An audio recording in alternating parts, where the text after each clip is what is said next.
Hello,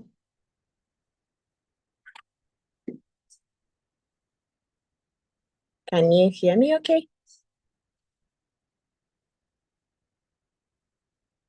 Yeah, hello, you are highly welcome. Thank you so much. Ikesia, Ikesia Georgina, Yes. you How are are you? highly, very Can you fine. hear You me are highly okay? welcome. I can see Rafael Adetoso. This is from, hello, you are highly welcome. Thank you. Ikesia George. Uh, I think we lost him on audio. Okay, I can see he's trying to connect his audio. Yeah, our third panelist, Joachim. Can you hear us? Are you there? Did I pronounce your name very well? Hello, brother. Yeah, the name is Joachim. And I'm here. I'm here with you. Joachim. Joachim. Joachim. Fine. Yeah, Nice to meet you. yes. Likewise.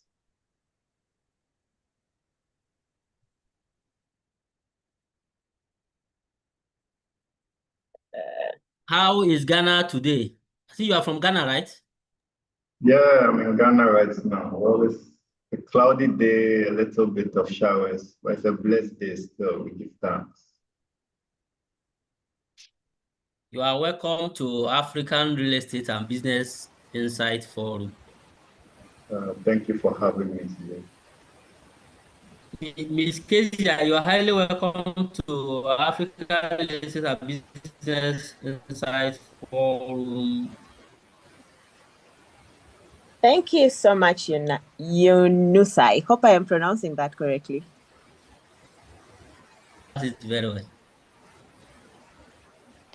I am going to switch from my phone to my computer because it's better that way. Yeah, okay. I think program director is here to join. Halima should be here and open the conversation proper.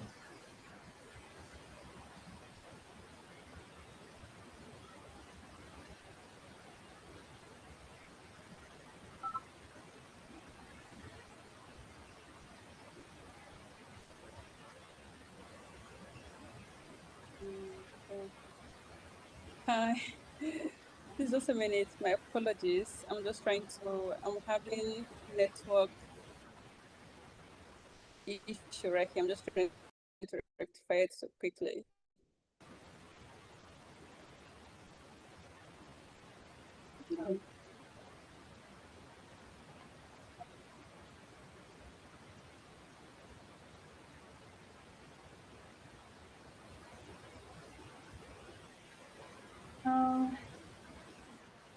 Okay, I'm just going to begin.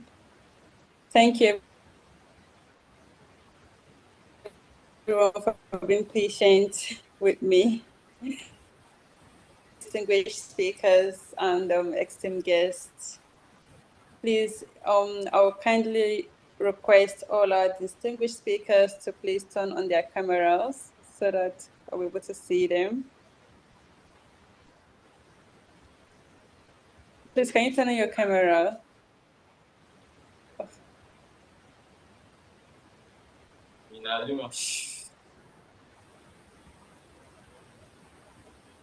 Oh, please, just a minute. I'm trying to connect. My network is fluctuating.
Okay. Thank you very much. My apologies for the bit delay. I was having a network issue, but it has been rectified now. Okay. Good evening, distinguished speakers and esteemed guests. Please, I will kindly request all our distinguished speakers to please turn on their cameras. Thank you very much. Please, if you cannot hear me, do let me know so that I'll repeat myself. It is my great pleasure to welcome you to another edition of African Real Estate and Business Insight webinar, RB. My name is Halima Aliyu, the project coordinator at Izinec Global Impact. Firstly, I would like to talk about Izinec Global Impact, what we are. We are committed to driving sustainable development across Africa by creating platforms that promote knowledge exchange, strategic partnership, innovation, and investment opportunity. And one of our flagship initiatives from Izinec Global Impact is the African Real Estate and Business Insight RB. Our mission is to strengthen Africa's real estate ecosystem through dialogue, knowledge, and collaboration among African stakeholders. Since from the inception,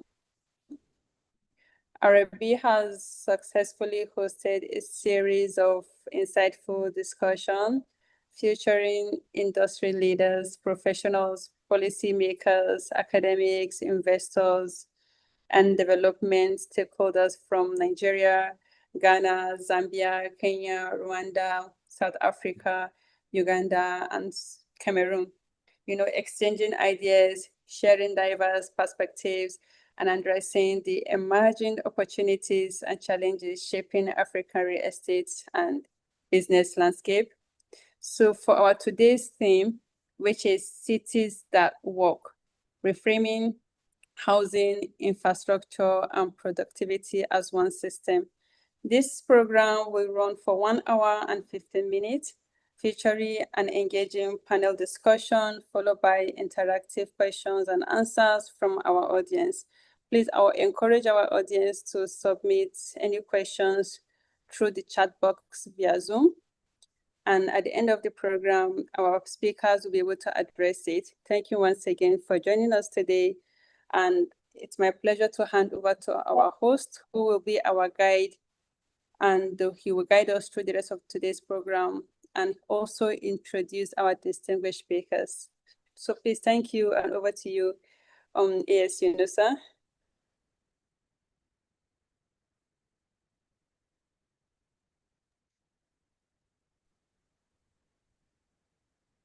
Thank you very much, Ali. Esteemed panelists, we have familiarized ourselves before the section. Except Mr.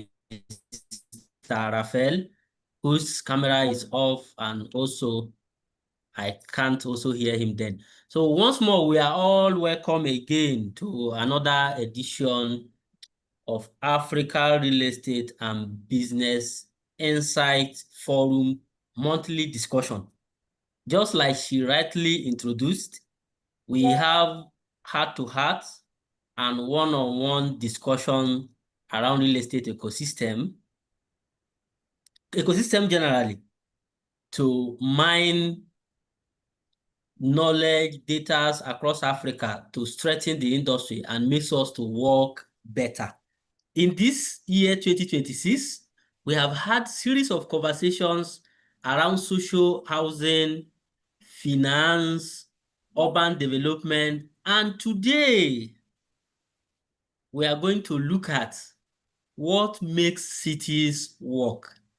You see, the conversation around Africa housing generally about affordability, how the price can go down.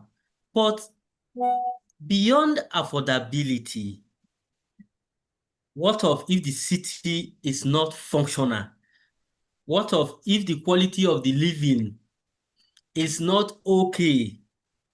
How can we merge affordability and sustainability together, what actually makes city to work. And today I have my beautiful and handsome panelists with me. They are from almost the same line of profession because city planning is their own core area of expertise. Freely, they will be sharing their knowledge with us today. We will learn from it and see how we can use it to strengthen our real estate ecosystem. In no any level of priority, I will be introducing them. So once I finish introducing you, you kindly just unmute and say hello to the audience. But before that, please kindly be informed that this session is being streamed live on YouTube. But the more conversation will be heard in this screen that we are seeing ourselves now. My first panelist today is from Ghana. He is a planner with the Local Government Service of Ghana with professional interest in spatial planning, urban governance, and research. His work centers on designing and implementing evidence-based spatial plan development, resilient and environmentally just urban communities through participatory governance strategies that meaningfully inform decision making. Just like the essence why we are here. We want the conversations that can shape decision making. So his expertise spans across, as I earlier said, spatial planning practice, research, and urban policy development. Ladies and gentlemen, kindly welcome Mr. Joachim Gaiwani. Do I pronounce it well? Please correct me. Greetings, Please everyone. correct me. My name is Joachim Gayoni. I'm from Ghana. I work with the local government service where I work as a planner in the physical planning class. You are highly welcome. You are highly welcome. I can see you properly dressed in Ghanaian attire to show their representative. Highly welcome. Then my second speaker is Miss Kezia Georgina Oyango. She's from Kenya, an urban planner and project manager. She works at Shout Sustainable Housing Technical Group, a housing research, design, and development firm pioneering dignified, sustainable, and affordable housing in emerging markets. Very interesting. You will tell us how we are going to bridge affordability today with sustainability. Her experience spans affordable housing, research, project management, and grassroots engagement, including work in informal settlement, upgrading under the EU and UN Habitat, and she's a volunteer planner for Siaya County. Over to you, Ms. Kezia. Welcome our audience. Say hello. Thank you so much for the warm welcome, Yunusa. And yes, we shout about affordable housing. We are very passionate about trying to merge affordability and sustainability, which is turning out to be harder because each of them are defined differently and by differently in different contexts. So happy to be part of this conversation. You are highly welcome to African Leicester Business Insight. The last panelist we have today is a registered town planner. In fact, Halima, thank you very much for bringing such kind of professionals together today. I'm having a balanced professionals here. He's a registered town planner and principal consultant at Raf Coptics Consultants Limited. He based in Lagos, and his major work is urban planning and development consultancy. He has extensive experience in urban and regional planning, land use planning, master planning, physical development assessment, development control, and urban development consultancy. His professional work spans residential, commercial, institutional, and mixed-use development, with particular interest in creating functional, sustainable, and productive cities. He is a member of the Nigerian Institute of Town Planners and the Association of Town Planning Consultants of Nigeria. Through his professional practice, he has contributed to the planning initiatives and development projects across Lagos and other parts of Nigeria. His professional interests include the relationship between housing, infrastructure, land use planning, and economic productivity, with a strong focus on how effective urban planning can contribute to better performing and more livable African cities. Ladies and gentlemen, kindly welcome TPL Raphael Adetoso. Yes, hello. TPL Raphael? Good evening, everyone. Yeah. Thank you so much for that wonderful introduction. Hello. Hello. Yes. You're audible. I can hear you. I believe everybody Oh, can hear you excellent. as well. Excellent. Perfect. Perfect. Thank you so much. Like I said, I really appreciate your platform for giving me this opportunity to share my views, particularly as it relates to how cities are being formed and you invite me to come and share my experience in the area of physical planning and urban development. And this topic that you bring about, I so much love it because I am, a living witness. Because I have a first-hand information about it. So I will be very glad to, discuss this extensively at this forum this evening. So, like I said, I appreciate African real estate business insight for this opportunity given to me to discuss reframing housing, infrastructure, and productivity as one system. Thank you so much for this opportunity. Good evening, Thank you everyone. very much. I can see the excitement in you. You are going to share a lot today. Thank you very much. If you see anybody that is an urban planner, this topic will touch them because we are talking about affordable housing, and our interest is far away from sustainability. How can our city serve us? Now we are going to dive into the discussion proper. Let me start from my sister in Kenya, ladies first. Are you okay? Yeah, fine. Ladies first. Can we have just 1 minute? Let me have a teaser with you so that the environment can be calm. Just say anything before I ask you my first question. I'll ask you. Just say anything.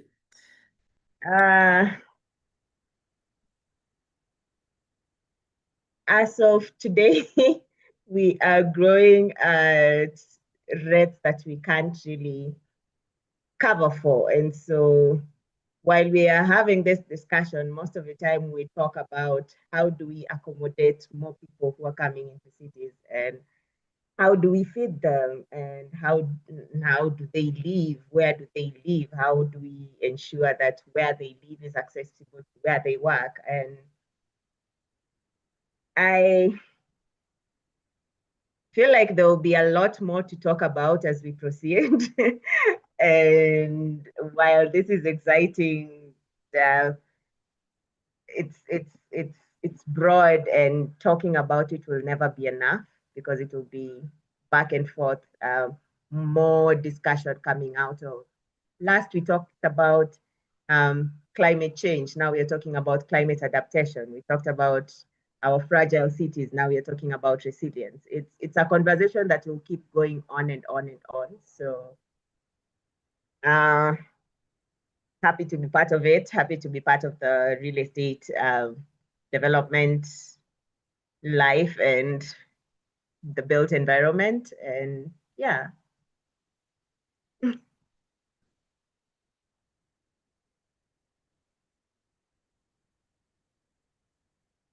Okay, thank you.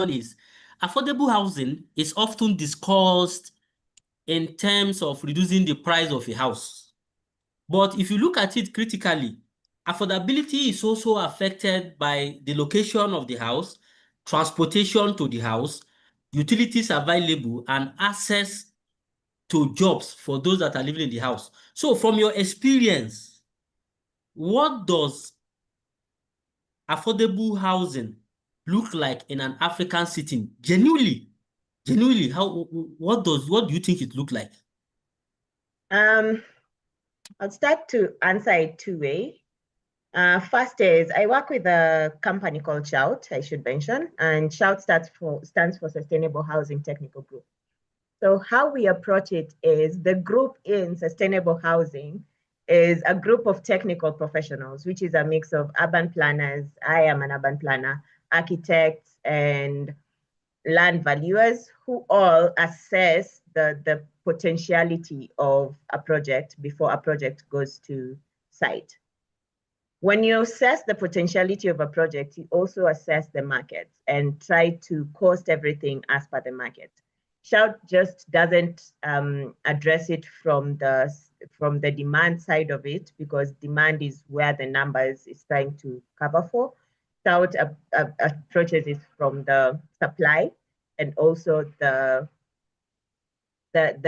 bridging the gap between the supply and the demand. So we do research, and the research, it's applied research, which then informs how we supply the housing and how we cater for the demand for housing. For housing to be affordable, there are a lot of other hidden costs that most people don't really factor in.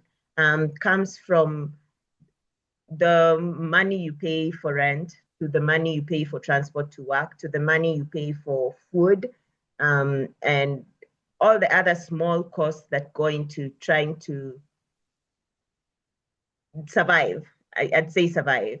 And so affordability and addressing affordability in African cities should come from a point of looking at it from a holistic perspective. When you define affordable, you define it, it should be defined as per the market and not by what everyone else is considering affordable.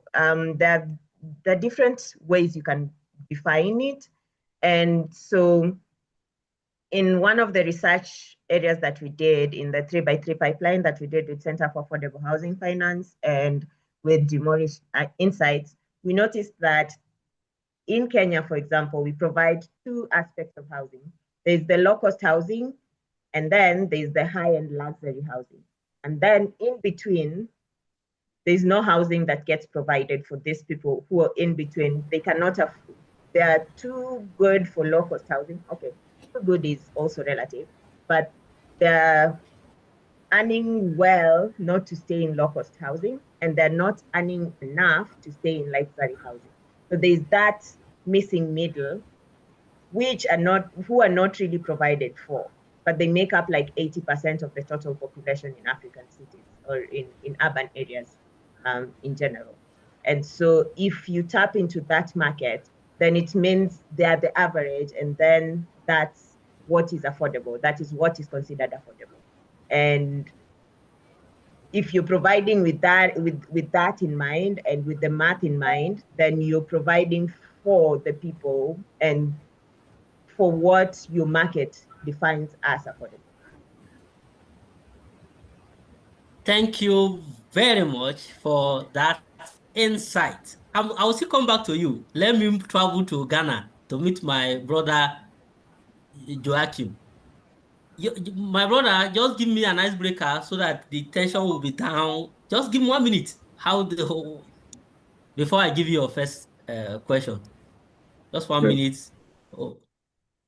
Say, empirically, we know that the world is more urban now, so more people live in urban areas or cities now. And this trend is a growing trend where it's been estimated that by 2050, over 60% of the world population will be in urban areas and cities. And majority of this change, like 90% of this will happen in Africa and Asia. So indeed, Africa today is the place where we need a practical and contextualized approach to planning our cities. So yeah, I'm glad to be here to join this fruitful discussion on how we can make our cities work. Thank you very much, my brother. You are highly welcome. Remember, we have heard from our sister from Kenya, Miss Kezia, talk about the money we paid for additional amenities after the house. Now your question is, from your experience with Ghana local government service, what do you think are the biggest gaps between the spatial plans that cities develop and what actually happen on the ground from your experience? Thank you very much for the question. So in my experience, I could say it's in twofold, the gaps. We could look at it from the fact that governments, they borrow concepts from the global north. So there's a top-down importation of normative concepts from the global north, where they just use these concepts to draw plans and impose them on the African context, when we know very well that the African context is very different from what is observed in the global north. And in another fold, I'll say there's a governance, there are gaps in governance. That's to say, when we're talking of governance, we know governments come and go, but governance as a process is bigger than government. So we're talking of the analytical processes through which we manage our cities, we plan our cities, the rules that guide these processes.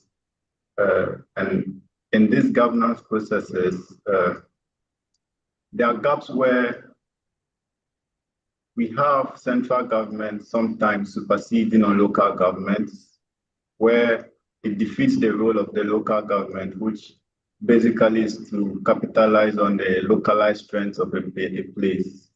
So the planning within the local government should be contextualized to enable the strengths of a local area to fit into the planning process.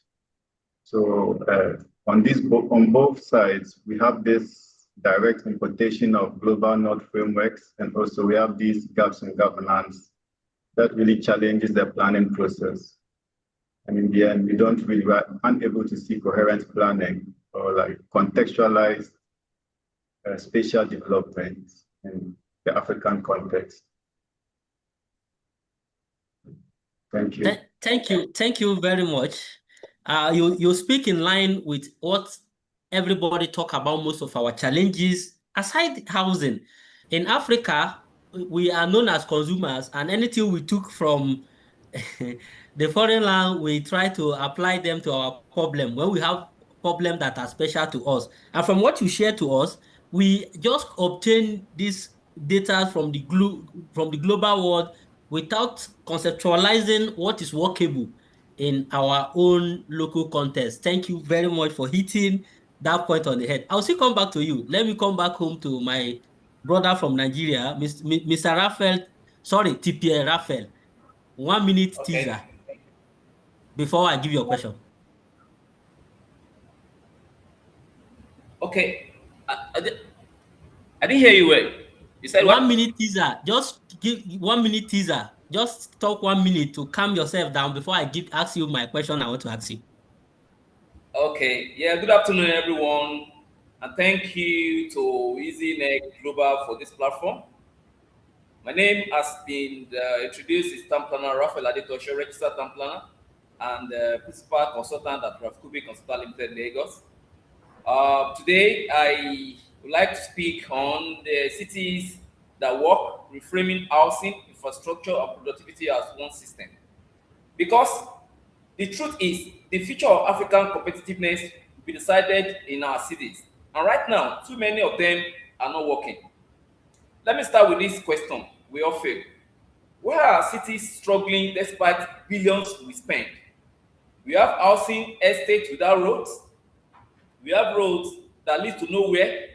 We have business districts where people spend 4 hours in traffic. We keep treating this as three different problems. Housing prices over here, infrastructure deficit over there, low productivity somewhere else. But what if the problem is not the path? What if the problem is how we've been disconnected the path? So for too long, we have used what is called a silo model. You know, that Minister of Housing build houses, Minister of Works builds road, Minister of Trade tries to create job. This could be interpreted to mean that we are treating, you know, we are treating heart, lung, and blood as a separate patient, whereas all these things are interconnected. That we're supposed to treat them together as a whole. A working city is a system. Housing is where people live. Infrastructure is how they connect. Productivity is what happened when they arrive. So you can see that connectivity between housing, infrastructure, and productivity. Everything are together as one.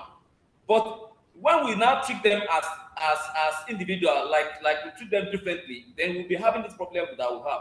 Then, for instance, in Lagos, Nigeria, for instance, you know, the business district is being concentrated on the island, whereas majority of people that work on the island lives at the Lagos hinterland, like Agbado, Songo, Ifo, even as far as Ifo, Ikorodu. People now, mass exodus of people will move to island in the morning.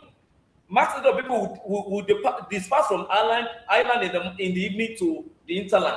So you can see that this housing something is not really balanced. So there's a for us, consultant or expert in the real estate, to really see, you know, siting of housing, road network, infrastructure, and every other thing as a system, not as a different part.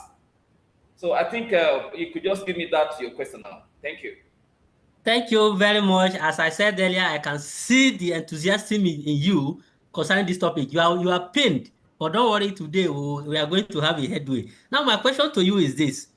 Can you give us a practical example of how poor land use planning or development control can reduce the economic productivity of a city? And also, how can good planning increase the value and productivity of both land and real estate projects? Do you get my question, please? I get it. I get it. Okay. You know, I'm a town planner and I understand this. In Banana Island, for instance, I'll talk from I'll use two areas in Lagos as case study. Banana Island in Etiosa, then Ikorodu Agric in Ikorodu local government area. You know, same product, land, but one command high value than the other. And what is the difference? It's just because of the infrastructure, you know, that is provided in Banana Island or BGC, for instance. Whereas Ikorodu does not have this facility. You know, the road in Ikorodu is not well paved, no drainage, no road shoulders. You know, the drainage there is blocked. You know, apology to the Easterners on the platform. You know, all these are guys from those areas that can just come and build shops on drainage. You know, whereas when rain falls, you know, the rainwater will not be able to flow freely, you know, and that will cause flood. But in a well-planned environment like Banana Island, like VGC that we'll talk about, you see that these areas are well-planned, they are well-zoned. You know, you see area that is being zoned for commercial, you see area that is being zoned for residential. So no conflicting land use. Everything is being placed according to to design. So this will make land to appreciate, you know, differently. So in fact, you know, planning is what this differentiate or distinguish, you know, parcel of land from wherever we find it in Lagos. I think you understand me, or probably you want to ask me another question. Thank you very much. I understand you clearly. The summary of what you said is the difference between two lands, one command higher value and the other one doesn't, is as a result of the planning in place and also Exactly. the supporting amenities that are in place to make these places Exactly. work. Thank you very Excellent. much. As a real estate developer, I can relate with you. And now let me go to Ghana before I come to my sister. Mr. Joachim, I'm back to you. And this time, the question I'm going to ask you is, if housing, infrastructure, jobs, and environmental sustainability must work together, if they must work together, what role should government play in coordinating these different interests? And what institution changes are most urgently needed to make this happen? Since you work with local government, we want to hear from you. You are muted in case you are talking. Thank you. Thank you for the question. So I'd like to just borrow from some of the thoughts Planner Raphael mentioned, where he talked of we have this siloed approach to development, where we have these gaps in horizontal and vertical coordination. But conceptually, we need to understand that it's a system. The city functions as a system. So instead of just thinking of how many houses we are building, when we are locating these houses, are they close enough to opportunities? Does it, even where we are locating this housing, does it make the city more productive, inclusive, resilient? So we are talking of the fact that it's not just a housing problem, but it's a system problem. So we are talking of transport. For example, integration of transport and land use is something that has been found in research to be a gap, where we have zero integration, but let me not say zero, but there's very minimal integration in how we zone our lands and we integrate it with our transport systems. For example, we know that the most dominant mode of transport in African cities is paratransit systems.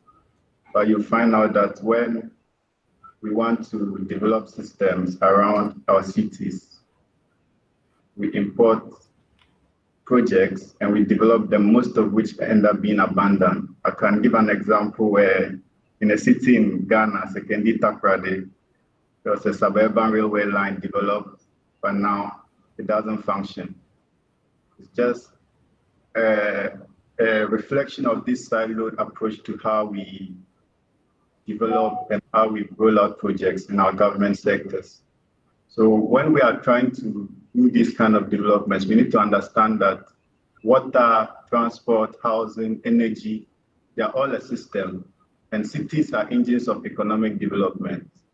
So a siloed approach where different sectors approach it based on policy doesn't really make the city function, because at the end of the day, the people experience these things as one. Someone living in his house that doesn't have electricity, he doesn't understand the fact that there's a different sector for housing and there's a different sector for electricity or for transport. Or when you come out of your house, then you need to take a transport, or you need to move from one place to the other. But the systems to enable that movement do not exist. It's hard for you as an individual to understand that these are different sectors. The city system literally functions as one. So housing, mobility, productivity, all functions as a system. And this is why there's been frameworks to guide us, I think, as built environment professionals. We have the new urban agenda. We have the even SDG 11, where the first target is for housing, access to housing. That's safe, that's affordable. And we're talking of even upgrading of slums. So even now we have concepts where we advocate for the fact that everyone has the right to the city. So we should make it easy for people to access the opportunities in the cities, because cities remain the places where there's vast opportunity. So the gaps in horizontal and vertical coordination, these things really limit the ability of having meaningful development. And that siloed approach to development doesn't help our cities function as they should. Thank you. But if there's anything you'd like me to add, I'm open to it. But this is what I can say for now. Thank you very much. One takeaway I have: cities are engine of economic development. And also, instead of operating in silos, we need to have institutional coordination. Who will drive that force? This is how we are going to start, coming together across different professions around one industry to have honest and robust concept. Thank you very much, my brother from Ghana. Now, Ms. Kezia, I am back to you. I hope you are ready for me. Your second question. Yeah. You're ready for me, right? Yes. From your experience so far in Kenya, what practical approach do you think governments, developers, communities, generally stakeholders can adopt to move from housing projects that simply provide units to creating neighborhoods that are connected, productive, and genuinely livable? What I mean is that how can we shift our focus or merge providing the unit and a sustainable unit? Uh, Thank you so much for that question. And just to build on what both my panelists have mentioned, it's nice to know that we all face the same problem.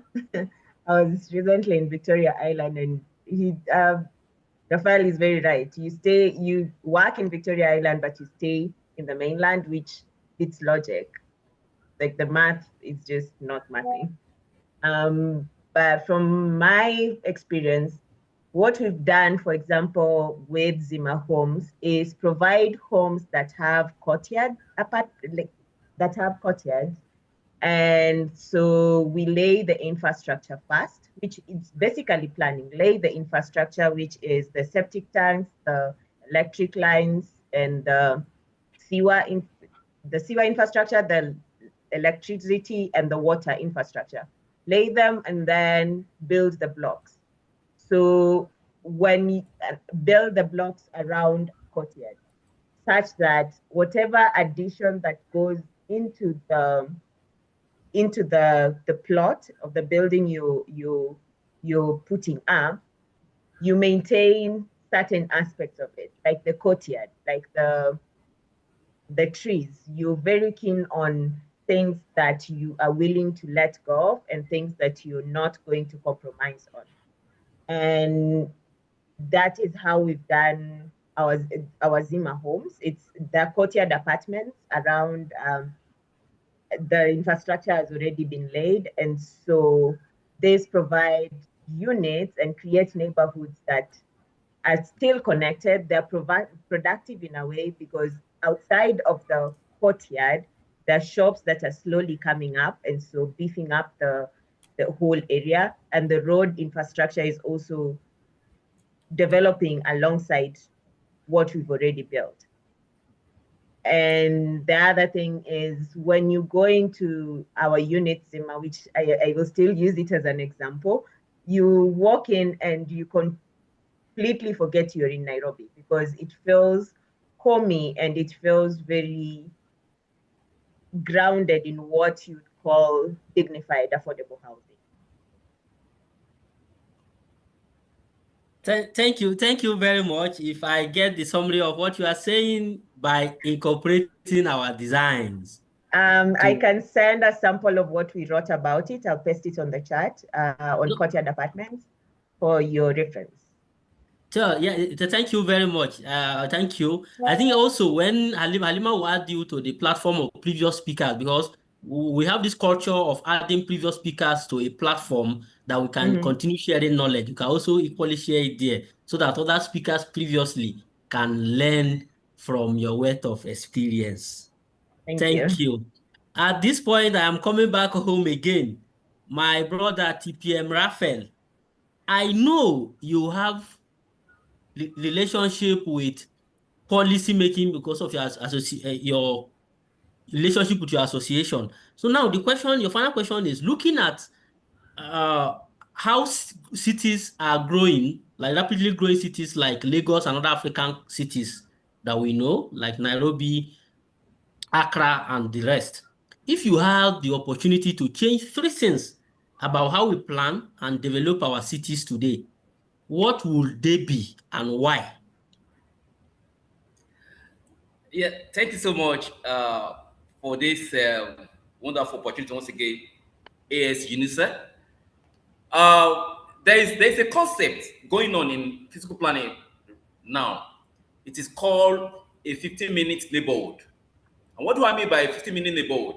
It's an urban planning model where residents can access most daily necessities, such as work, shopping, education, healthcare, and leisure within a 15-minute walk or bike ride from their home. This is the latest. This is the the physical planning model that is trending or that is in vogue now. Gone are those days that you just acquire land, just lay the plan into plots, build houses, whether somebody will be staying on will be staying in Ikorodu and in Lagos and will be working on island. Gone are those days. What is trending or what is in vogue now is a 15-minute neighborhood where we will not have a central business district. We will not have a multiple nuclear concept. You have set, several CBDs across Lagos State, for instance.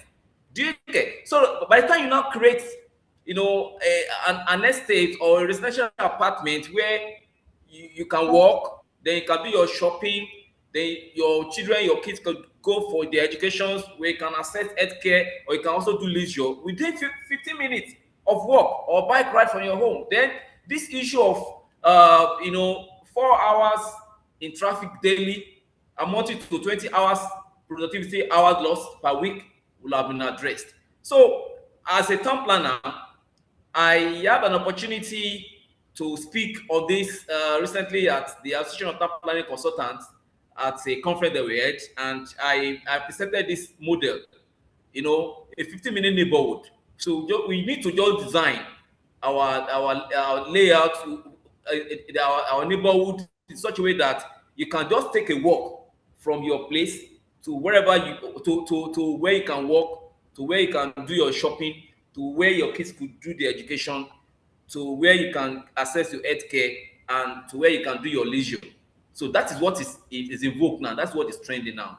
And I think everybody is just changing from there. If you have been to VGC, for instance, you see that this concept that I just discussed, they have stylishly, embed this into the design. Because in VGC, Victoria Garden City, Lekki, there's a school in it, and there are shopping malls within that exit. So I think this is just the new order, that an area that in those days that you have the jack on the estate, this is something, those areas have gone. Now we do mixed use, we call it mixed use development. So we do everything, both residential, commercial, industrial, recreational land uses. All these land uses have been, have been brought together in within a geographic space that you can just take a stroll from your where you are staying to assess them. So this is the new order in the physical planning now. So and I think after this forum now, I will also advance this further to present this policy framework to government at various levels, so that they can buy it and see how we can probably adjust the physical planning laws and other legislation to suit this. Thank you. Thank you, thank you very much, all my panelists. This is what we encourage in RAB. When you come, you speak from experience and give recommendation from experience. And we will be glad too to see that your 15-minute neighborhood where everything you want can get to you at the space of 15 minutes. To our audience, is there anybody that want to ask questions? You can drop them on the chat box or just indicate and I'll call upon you. Anybody that want to ask question? Anyone that is interested in asking question, asking our panelists on how to... Yes, I have a question, sir. Okay, you can go ahead, sir. Okay, good afternoon, everyone, or any time where, depend on the part of Africa you are speaking from. It's a nice one to be in this section, and I've truly achieved a lot. I'm also a real estate businessman. I build houses majorly in Abuja and the northern part of Nigeria. My name is Engineer Bala Mohammed.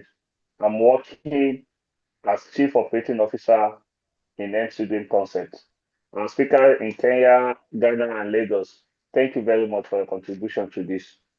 My question goes straight to TPL Rafael. Presently, in Abuja, there is this saying that don't buy used Benz or Range Rover from Lagos because it's a flooded car from a rich man or rich people in Lekki. This is the problem of flood. This happens almost every year. You understand? So So throughout the year, you notice that Lekki flood is like a continuous, is like an expected thing. It's not even something. It's not. It's because I can take example for like 5 years now. Lekki is always flooded, even from the news, from the local news. So you make example of Ikorodu to the VI and this. I was expecting you to call Lekki because when you say Ikorodu is flooded because of poor planning, now what happened to Lekki? What got wrong? What can be changed as a town planner to save lives and property destruction that happen every year? It has happened this year and it will still happen next year because it has been like something, a reoccurrence disaster. That's my question.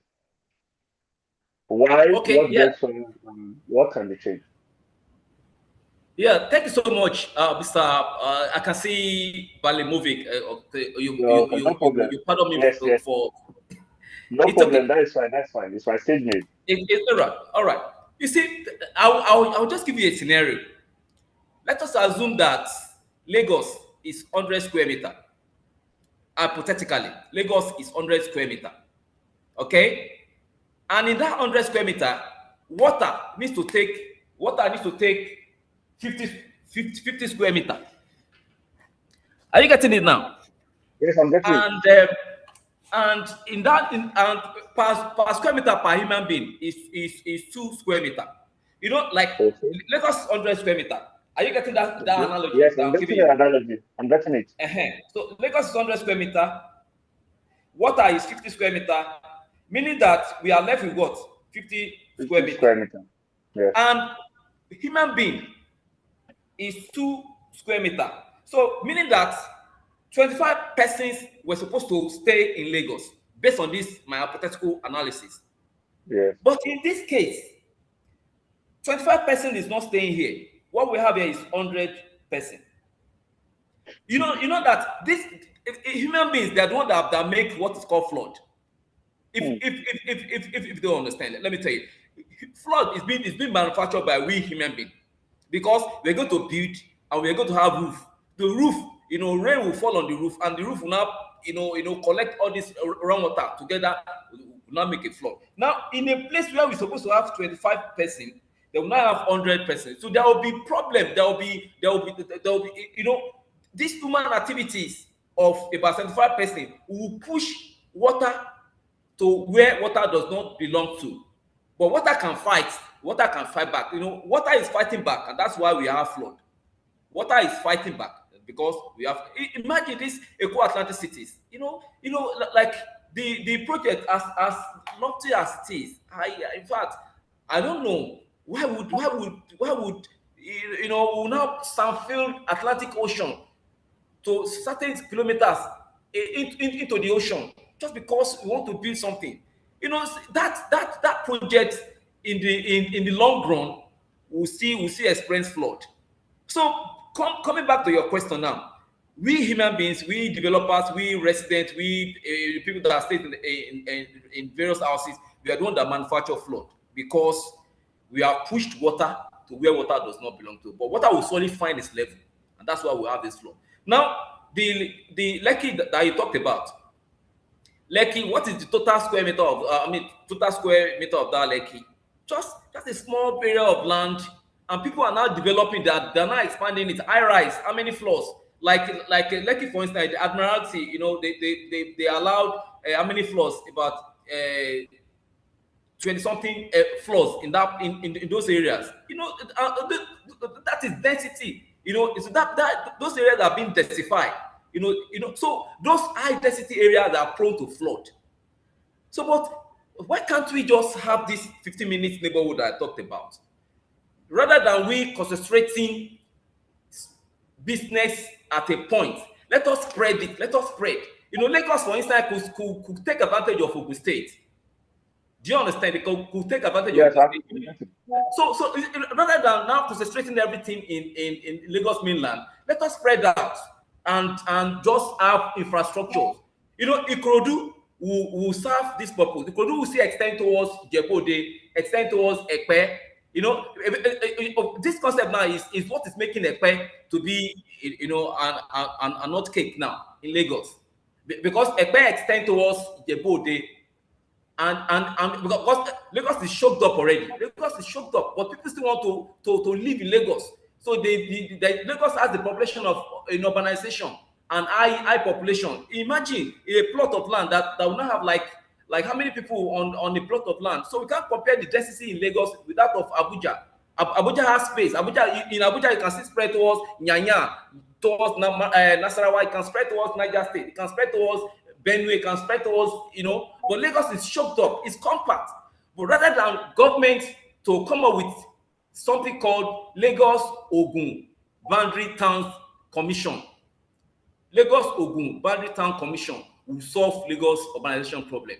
In areas like Agbado, in areas like Abule Egba, areas like what's it called, Ekpe, those areas that share boundary with Ogun State, Lagos State and Ogun State government, and probably the federal government or World Bank could come up with this Lagos Ogun Boundary Towns Commission, bring infrastructure to those areas.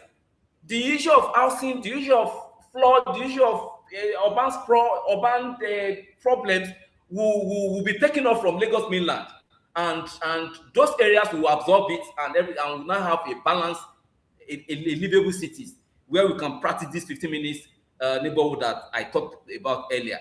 So the Abuja Lagos is being flooded because we developers, we Lagos residents, and every one of us, we push water to where water does not belong. But water will surely fight back. Thank you. Thank you very much. And let's go ahead with the question. What is it? Thank you very much for your response. Yeah, it's fine. You're welcome, sir. Thank you very much for taking your time to provide a detailed explanation to that question. Very, very important, because most of us that live in Nigeria, I think one way or the other, we can relate to the question that he asked. Is there no other person that still have any question to ask in relation to the conversation we have today?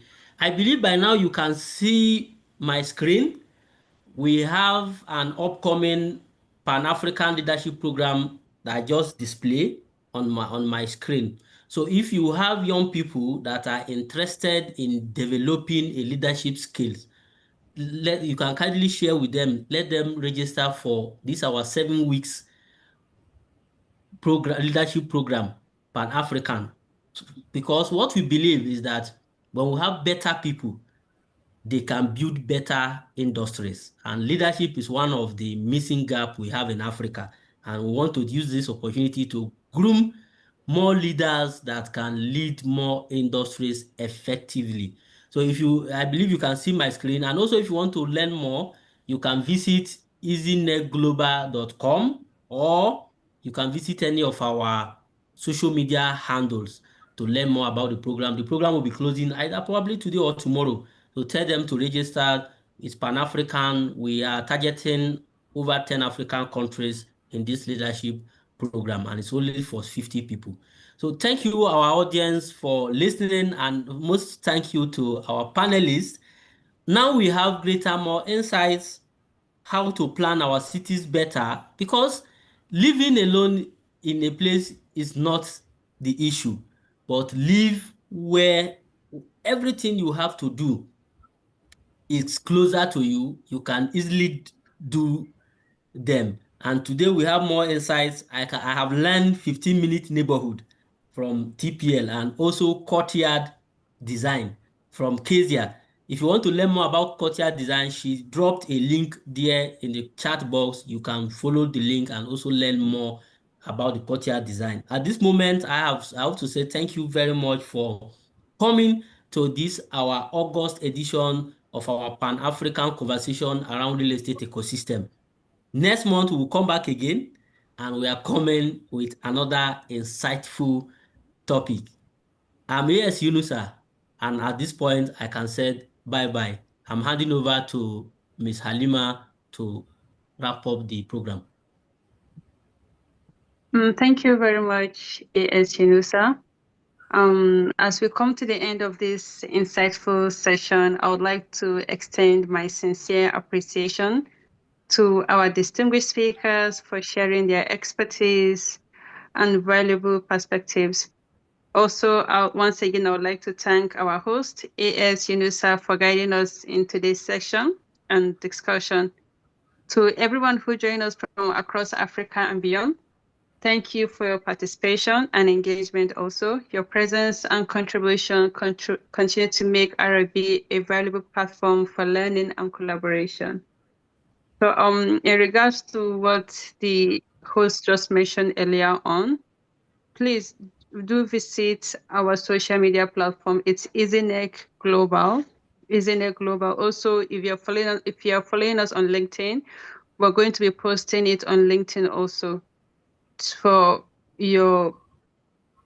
anyone that has any questions or that wants to get direct to the link. I'll post it on our LinkedIn page, Facebook, and Instagram. Thank you very much, everyone, and have a good day.